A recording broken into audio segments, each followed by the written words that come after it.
This week's safety toolbox talk is in reference to what these gentlemen are doing. This gentleman over here is using a grinder with a guard on it, and look at what he's wearing on his hands, and long sleeve shirts. These guys here wearing gloves and long sleeve shirts. These gentlemen back here wearing gloves and long sleeve shirts.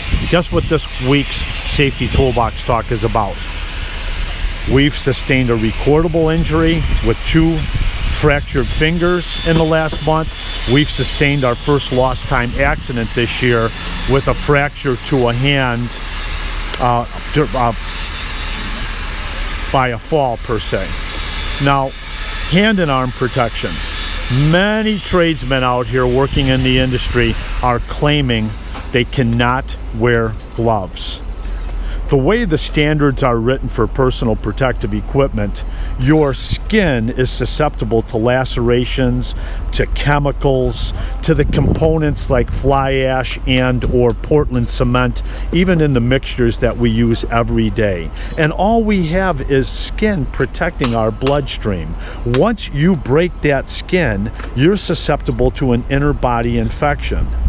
So Berglund doesn't have a 100% glove policy, but all of these tradesmen that are working this particular job site today are protecting not only their hands, but their arms, and their beliefs that this will stop them from getting the calluses and the open punctures, or at least help to prevent it.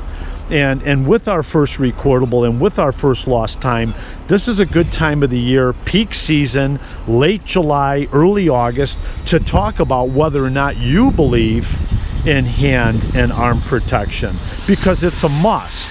Think about tying your shoes with a laceration to each one of your thumbs. Can you tie your shoes without your thumbs? Try it, because you cannot. Any injury to your hand, take a hand and put it behind your back for an entire day and try and do any one of these operations, because your other hand is injured. Without our hands and our arms, we can't even function out here in the field.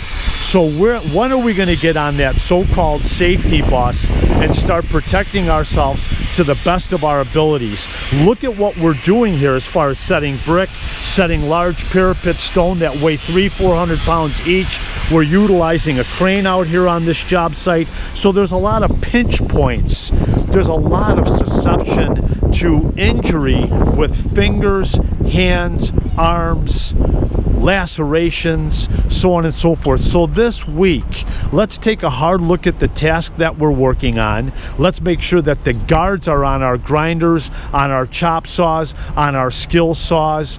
Let's make sure that we're doing everything that we can to protect our hands and arms from being susceptible to injury. Let's have a safe week.